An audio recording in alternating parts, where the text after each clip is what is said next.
Hello there, and welcome to our Shield of the Sun video. Now in this video, what I like to do is talk about a video involving space. So let's talk NASA, and let's talk prophecy of the future, and let's talk about the reality of the second heavens. So first, let's understand some things about space. Is it real? Yeah.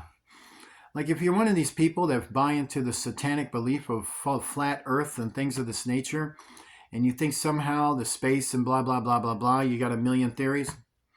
That's the thing, you got a million theories, all conspiracy theories.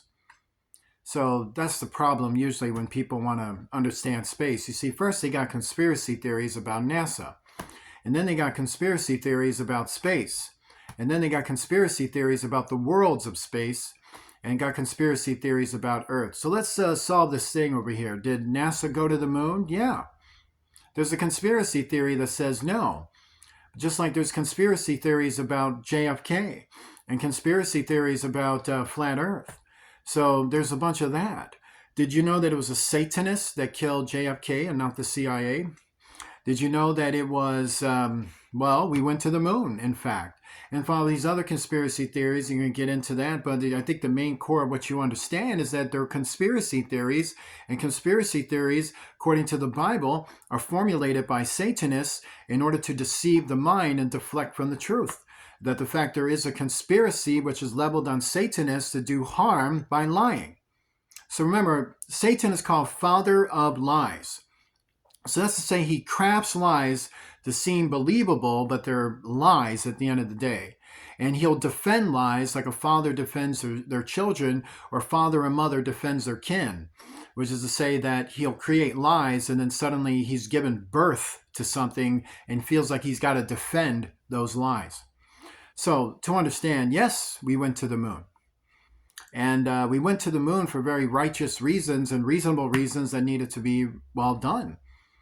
And the business and the operations of that moon fell within NASA. And quite frankly, they didn't have to tell you anything because it was a military operation. So this is the understanding of it. Like when the military is doing something, do you get the right to know? He's like, well, they must be holding secrets. Why? Why are they holding secrets? What secrets are you particularly interested in? Well, the secrets of the universe and the flat earth and the aliens. It's obviously they're covering something up. Really? Is it because you're always covering something up? Is it because you're always lying? Is it because you're always telling fibs and making stories and creating satanic doctrine for people to follow, like conspiracy theories?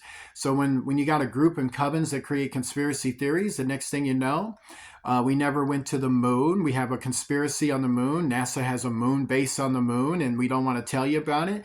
And somehow your taxpayer money is going to warp drive engines and crystalline systems and things like that. Like, and warp drive's funny. But anyway, is that it? Is that the thing about it? Yeah, obviously it is. Obviously Roswell. What about Roswell? Do you know where that is? It's over there in Lincoln County in New Mexico. You know about that place? Yeah, that's where the aliens. Yeah, that's where they crash. So that's like the thing. It's just Roswell, and it's not some kind of worldwide interdimensional galactic happenstance fulfilling prophecy involving the fallen angels and the demons, where apparitions will occur that have nothing to do with any government on Earth. And thus, if that happens on Earth, that will happen on the Moon, that will happen on Mars, that will happen on Venus, that will happen on Mercury, that can happen in Jupiter, that can happen in Uranus, that can happen in Neptune, that can happen on Pluto. Like that can happen, right? Like if you have these interdimensional signs where the second heavens are subjected to prophecy, where interdimensional spheres then open up and shake, and then beings come out from there, they got to crash and land and go into something, right? So wouldn't it just be understandable then that what happened at Roswell is something that is in correlation with prophecy, and that's happened more than once and a bunch of times afterwards, which had nothing to do with any government or NASA. NASA had nothing to do with that, and that the happenstances occur on the moon, and NASA has nothing to do with that, and the happenstances occur in other worlds in outer space, and NASA has nothing to do with that, and that if there's bases and colonies and settlements on other worlds, that they most likely and definitely, according to the Bible, as he talks about inhabitants of the second heavens, that these things were there before NASA, centuries before NASA, maybe decades, actually decades before NASA, and then NASA's now created to come give observation and to come have scientific works on the moon. Like they didn't come there to play golf. That's a funny picture, and I know there's a lot of things that were said, so let's clear some things up here. No Apollo 20. Nope, that was Apollo 12. It says so right there in the video. I mean, you saw the main onboard computer within the CM. So it said Apollo 20. Well, excuse me, it said Apollo 12. So that was Apollo 12. And so you had an Apollo 12 astronaut, and you could go say hi. It's like he was probably like, hey, you think I'm someone else, so why say hi? And sitting there with a corpse from the moon. Was a lot of the footage real? Well, thank God a lot of it was, but wrong mission. No, that was Apollo 12. How did I get deceived? Conspiracy theorist. Because they do a bang-up job of screwing everybody up. I got deceived just like you. So if you want to judge me and blame me, leave. I don't care. You already left me anyway, so may as well tell you a few things. So here's the thing about it. So yeah, that was Apollo 12. That was it. And that's not a conspiracy theory. In fact, they were telling you, but you don't want to listen. I mean, there was some understanding to it that there is more to the moon you like. But if you want to have a actual conversation about it and an actual forum, there was a due process you had to go through in order to be privy to that information and even show why you need to know that information, considering NASA is a military branch. So like, why do you want to know? Are you interested? Are you a Satanist? Do you need to know information about us to protect you domestically from domestic threats internally? From satanic groups who open doors to interdimensional realms and realities, that open doors to fallen angels and demons that come into the space of their realm. And this is the same threat our astronauts deal with day in and day out. That our astronauts, when they got to go out into space, they got to deal with this interdimensional threat that opens up before them and threatens them in their missions. So now we got to talk to a bunch of Satanists on Earth about our operations, about what's going on. Maybe you should be telling me something. You know something I don't know? Because I'd love to know. I'm the one putting my neck out there, and you're the one asking me stupid questions about our operations. So what is it you'd like to know? Moon base, none of your business. If we had one, it's probably because of you people. And if we don't have one, it's probably because of you people. And if there is one, it was probably because of you people centuries ago doing stuff you're not supposed to do. So now you're stuck up there. And so when we get up there, we got to deal and see your ugly faces. It wouldn't have anything to do with the fact that maybe the threat that our astronauts, in fact, yes, the threat that our astronauts had to deal with had a lot to do with fallen angels, demons, interdimensional movement, and the sins that are manifested from you seeds doing wicked things all the time. You mean evils and not having fun. I mean, would it have anything to do with that? Like if I'm an astronaut and I know the reality of the moon, I know the reality of Mars, I know the reality of the second heavens, I know we're not alone. We've been telling you that. And this is the other thing too. Let's kill some of these conspiracy theories. NASA never told you they're all alone in the universe. They've been telling you that. In fact, I just regurgitated a lot of the things because it is funny. In fact, if you want to know what silliness is, but in all joking aside, you get deceived by conspiracy theories, and that's wrong. So now that we're going to correct these mistakes, let's correct them. So NASA has told people that there are entities and life in the universe. They have told people that. Now people want more details. Well, what are they? Are they Nordic or really? Or what is it? No, we're not doing that, because we start doing that, then you want to argue about your religious belief or your quasi-belief or your stupid opinion or your satanic opinion or whatever it is. And then this is what the seeds do. Most religions would just sit back and be like, ooh, I'll just wait for the daily report. Oh, that's great. Here. Oh, thanks. Here you go, bam, bam, boom. The seeds, I demand answers. I demand questions and answers. I got questions and answers. You don't even know what you got. But anyway, you're going to be sitting back and, asking me questions and then expecting me to give you the answers you want, right? So this is what this is. This is what it turns into. So it's like a cover-up? Really? No, it's not a cover-up. It's none of your business. That's what it is. When the Bible says lead a quiet life and mind your own business, that's biblical. So now I'm telling you, it's none of your business. And if you want to make it your business, it's probably because you pose some domestic threat to our country, and you pose a domestic threat to NASA, and you pose a direct threat to all authority military figures, CIA, Navy, Air Force, Marines, Army, Coast Guard, Space Force. I mean, you pose a threat to it all. Why do you care about the fallen angels and the demons and in this way? And now you get this mission, you know, Apollo 12, they were looking at a bunch of stuff. You don't read the Bible?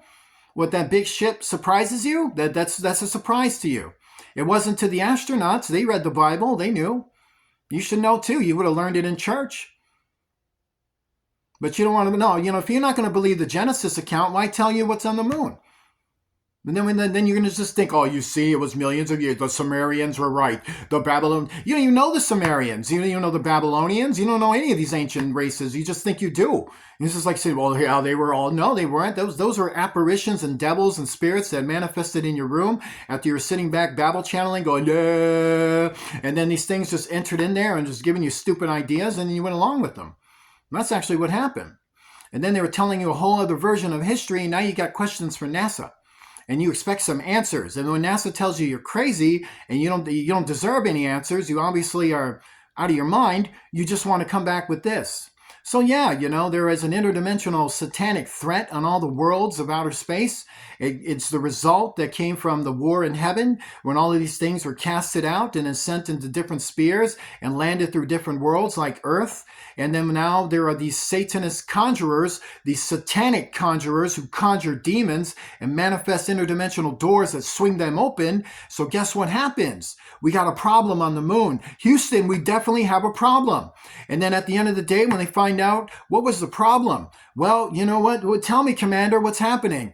These people are conjuring demons, and there's a bunch of them swirling around the moon. And then they mess our stuff up. Well, don't tell them that, but then again, you may as well. So yeah, there was a hint that there could have been an encounter to Apollo 13, and that's about it. And they give you the understanding we're not alone, and this is a dangerous operations we're doing. Of course, that's for smarter people to realize. Not for seeds to realize. We got nothing to do to tell a bunch of conspiracy theorists about what's going on in the second heavens. Even if you get it right or wrong, you're just going to get it wrong. Until you recognize that's just the reality that we have to deal with, and we have NASA helping mankind with that, helping the United States government with that, and helping other nations around the world to help them with their space programs. You have the Federation of Russia. This is a similar thing. You know, they got no bases on the moon or none of that stuff. What they have up there is observation to what's already there. And they're up there watching it like we are. Then you take the European space programs. Same deal. And then you got space programs in China, Japan, even India. Same deal. You know what they're going to find when they go up there and have been up there and they have put people up there? The same stuff we find. Like, wow, look at that. I had nothing to do with that. You can build that. I can build that. Who belongs to that? I don't know. Why don't you go knock on the door and ask them? And then some 17-foot Nephilim comes busting out of the ground of the soil, and now you're in trouble, and you're praying for a remote viewer to blow this thing into hell, which is also described in Revelation. You know, doors swinging open, the battle over the souls of the human race is a remote war that spills into the second heavens and enters into the worlds, and is decided within the fate of mankind and the decisions they would make. And of course, they'd have to contend against the fallen angels and the demons. So when you travel into space, you're more to the remote reality than you even realize. People want to talk about rockets and engines and stuff. You don't even know what you're talking about. We've never been to the moon. It's too far. What are you, stupid?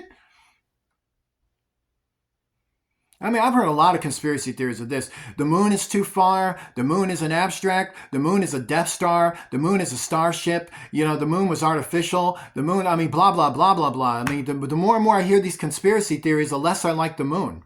Like, I used to love it. I used to sit back, oh, look at the ambience. Talking to you people, it just makes me want to go home and throw up.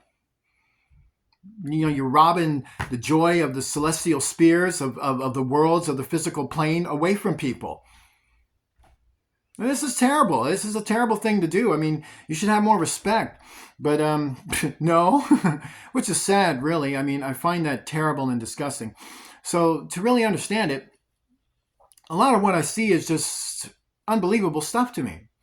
It just, no, that makes no sense, really. Actually, doesn't. It doesn't make any sense. So I'd like for you to join me in the Bible. Let's go into the... First, I'd like for you to go with me into the letter of Jude.